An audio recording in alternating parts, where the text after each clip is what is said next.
جی السلام علیکم every one. ابھی جو آج ہم جس نئے ٹاپک پہ بات کرنے والے ہیں وہ ایسا ہے کہ اس کے بارے میں جو مسکنسیپشن جو ہم پہلے ویڈیوز کی تھیں اس میں تو یہ تھا کہ مسکنسیپشن ہے. ابھی یہ ہے کہ اس کی ریزننگ سمجھنے میں میرا خیال ہے کہ مسکنسیپشن ہے اور اس کو سمجھنا بہت ضروری ہے اور اس میں ایکسیپشنز کے ہیں. ہم جنرلی جیسے ہم نے بات کی تھی کہ کچھ کوشچنز آتے ہیں اور جو ہمارے بچے اس پہ آبجیکشن کرتے ہیں وہ یوزلی جب یہ سنتے ہیں کہ بیٹی کا حصہ جو ہے وہ آدھا ہے اور بیٹے کا حصہ جو ہے وہ ڈبل ہے، تو اس کے بارے میں وہ جو خاص طور پہ بیٹیاں ہیں جو آج کل جو سنتی ہیں یا سمجھتی ہیں یا ہر ایک کے ذہن میں یہ سوال آ سکتا ہے کہ بھی ایسا کیوں ہے. تو اس کے بارے میں بہت امپورٹنٹ ہے اس کو سمجھنا کہ اس کا جو بیسیکلی ذکر ہے وہ سورۃ النساء کے 11ویں اور 12ویں آیت سے شروع ہوتا ہے. اور اس میں اگر آپ دیکھیں گے تو جو چیزیں میں ابھی آپ کو بتانے والا ہوں وہ زیادہ تر اسی پہ کنسنٹریٹڈ ہیں. تو اگر آپ اس کی جو سمجھنا جو سب سے پہلے جو ہے اس میں سمجھانے سے پہلے ایک چیز میں پہلے کلیئر کر دوں جو ڈائریکٹلی ابھی آپ کو لگے گا کہ اس ٹاپک سے ریلیٹڈ نہیں ہے، لیکن میں نے ول ایکسپلین اٹ، تو وہ اس کا تعلق اس سے ہے. جب یہ 11ویں اور 12ویں آیت کو سورۃ النساء کی آپ پڑھیں گے تو اس میں ذکر ہے کہ یہ بیٹے کا حصہ اتنا ہے، بیٹی کا حصہ اتنا ہے اور دوسرے رشتہ داروں کا، لیکن اس میں 2-3 دفعہ ذکر ہے کہ آپ کی وصیت کو کرنے کے بعد جو آپ نے وصیت کی ہے اس کو کمپلیٹ کرنے کے بعد جو بچے گا اس میں سے یہ حصہ ہے.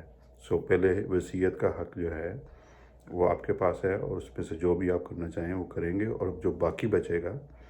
تو وہ اس میں سے حصہ جو ہے وہ جو بھی اللہ نے مقرر کیا ہے وہ ڈیوائڈ ہوگا. اب یہ سمجھنا بہت ضروری ہے کہ جب اللہ تعالیٰ کسی چیز کے بارے میں کوئی ڈسکرپشن دے رہے ہیں اور اگر اس میں کوئی ایکسیپشن ہے تو وہ پہلے بیان کر دی جاتی ہے، جیسے کہ میں نے بتایا کہ وصیت کا حصہ پہلے ہے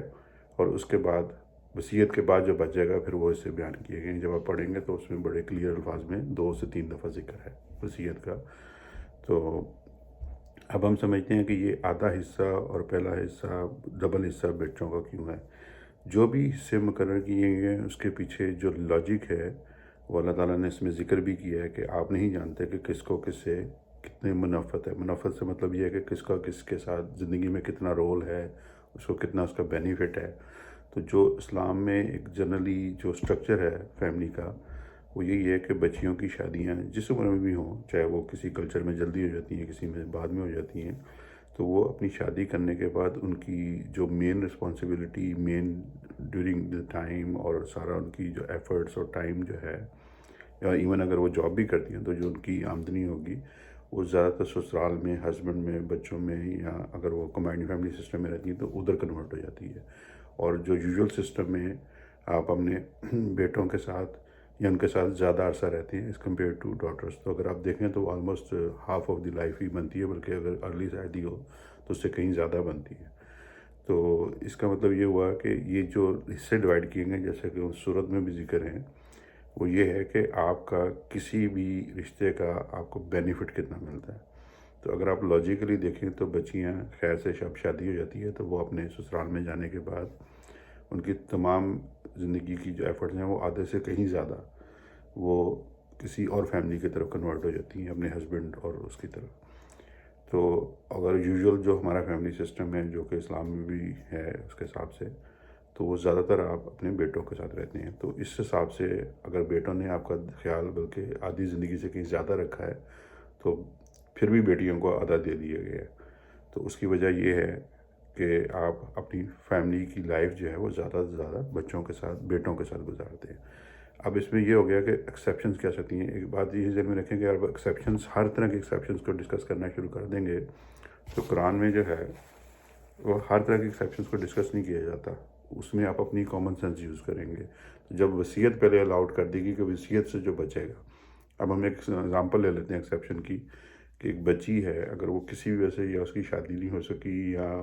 اس کی شادی کے بعد خدا نہ کرے کوئی اس کے ساتھ حادثہ ہو گیا ہے، وہ کسی بھی وجہ سے گھر واپس آ گئی ڈائیورس کے بعد یا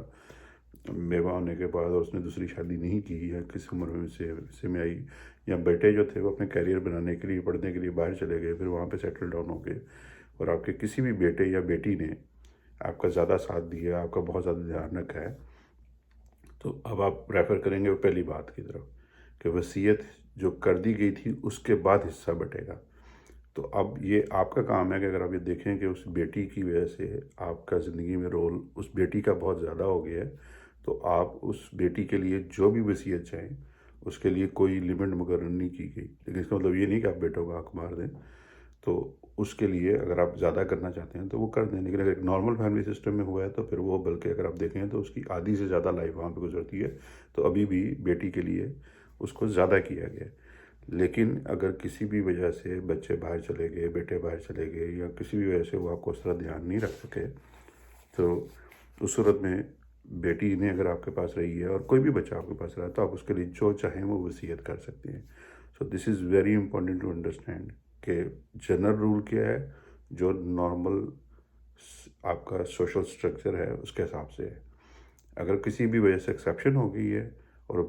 وہ چینج ہو گیا ہے اور اس بچی نے یا اس بیٹے نے آپ کا بہت زیادہ دھیان رکھا ہے، تو اس کے لیے پہلے آپ وصیت کر دیں، اور جو وصیت سے بچے گا وہ اس حصوں کے مطابق جو کہ جنرل اسٹرکچر بتایا گیا اس کے مطابق ڈیوائڈ ہوگا. So I hope I have made myself clear to all those daughters, especially جو اس بارے میں تھوڑا سا فیل کرتی ہوں یا جو بچے سمجھتے ہوں کہ یہ کیوں ہے ڈسکرپنسی، یہ بچیوں کے ساتھ کیوں کیے گئے. تو یہ اس وجہ سے نہیں ہے کہ وہ لڑکی ہیں، اس وجہ سے ہے کہ بچیاں اپنے گھروں کو چلی جاتی ہیں، اور اگر نہیں ہیں کسی وجہ سے واپس آ گئی، کوئی بھی خدا نہ کرے مسئلہ ہو گیا اور یہاں کوئی بھی ریزن ہے، تو آپ ان کو بیٹے سے بھی زیادہ دے سکتے ہیں اگر آپ اس میں وصیت کر دیں. تو یہ سب ڈپینڈ کرتا ہے ان حالات پہ، تو اس کی اجازت دے دی گئی ہے. So I hope I made myself trying to be clear کہ آپ یہ سمجھ لیں کہ یہ اس وجہ سے نہیں کہ بس بچی ہیں تو لڑکی ہیں تو ان کے ساتھ کوئی ڈسکرپنسی کی گئی ہے. تو اب اس میں بہرحال کوئی بھی آپ کے کمنٹس ہوں، اسی طرح جیسے میں نے پہلے بھی کہا کہ کوئی سوال ہو تو پلیز ضرور کمنٹس میں لکھیں، اور مجھے اس کو ریسرچ کرنے میں اگر آلریڈی مجھے معلوم نہ ہو تو میں اس کو کر کے بتاؤں گا. اور بار بار میں یہ بتا رہا ہوں کہ میں کوئی ریلیجیس اسکالر نہیں ہوں، میری ساری ریسرچ بیس کرتی ہے جو میں اپنی ریسرچ کروں گا on the based of the religious scholars. تو میں انہی کی بات سے ڈیریویشن لے کے تو پھر میں آگے ایکسپلین کرتا ہوں. اگر آپ کو پسند آئے ویڈیو تو پلیز لائک کیجیے گا اور اس کو سبسکرائب کیجیے گا، اور جو بھی آپ کے کمنٹس ہوں that are very valuable to me, so please ضرور بتائیے گا. بہت شکریہ جی، اپنا دھیان رکھیے گا. اللہ حافظ.